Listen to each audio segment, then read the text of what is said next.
ఉండవు. నిలువు నీడలేని పరిస్థితి కూడా వచ్చేస్తుంది, అనుభవించు. అట్టి పరిస్థితి వచ్చినప్పుడు, అప్పుడు దుర్భర పరిస్థితి వచ్చినప్పుడు దేవుణ్ణి తిట్టకు, దేవుడి పైన ఎప్పుడూ నువ్వు పడకు.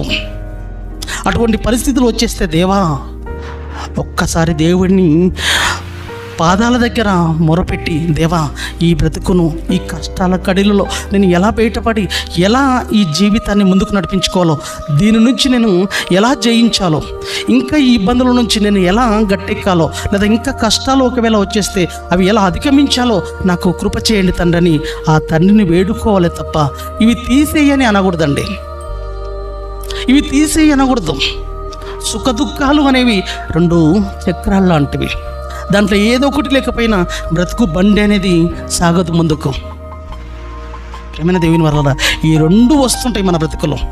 ఒకసారి సుఖం రావచ్చు, ఒకసారి భయంకరమైన కష్టం రావచ్చు. ఈ రెండు ఉంటాయి మన జీవితంలో. ఈ రెండిట్లో ఏది తీసేయమన్నా, ఒక బండికి ఒక టైర్ లేకుంటే ఏ విధంగా అయితే బండి ముందుకెళ్ళదో, ఒక ఎడ్ల బండి మీరు తీసుకోండి, చక్కటి ఎగ్జాంపుల్.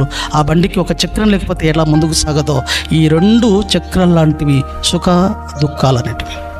ఈ రెండు మన బ్రతుకులో ఉండాలి. ఏది తీసేయద్దు అన్నతో. అందుకే మన కష్టాలు వచ్చేస్తే, దేవ కష్టాలు వచ్చినాయి తీసేయి అంటే ఒక చక్రాన్ని నీవే తీసేయి అన్నట్లు వద్దు. ప్రేమైన దేవుని వారు ఆలోచించండి. లోకాన్ని ఏమాత్రం చూసి బాధపడకండి, వాళ్ళ యొక్క పరిస్థితులను చూసి బాధపడండి. మన ఇంట్లో ఉన్న వారి బ్రతుకులను కూడా చూడండి. ఎక్కడ వెళ్ళిపోతాయి వాళ్ళ బ్రతుకులు, ఏమైపోతాయి అన్న ఆలోచనను మీరు కలిగి ఉండకపోతే వాళ్ళ బ్రతుకులు కూడా ఎంత భయంకరమైన పరిస్థితిలోనికి వదకు సిద్ధమవుతున్నావో కనీసం ఆలోచన కూడా మీకు రాకపోతే, ప్రేమైన దేవుని వారు ఆలోచించండి. ఇంట్లో ఒక కోడి బలంగా పెరుగుతుందంటే, పెరుగు ఒకరోజు కోసుకొని తింటా అని మనం ఎట్లయితే అనుకుంటామో, ఈరోజు మనసులో యొక్క బ్రతుకులు కూడా అలానే ఉన్నాయి. కాబట్టి మంచి నిర్ణయం తీసుకోండి.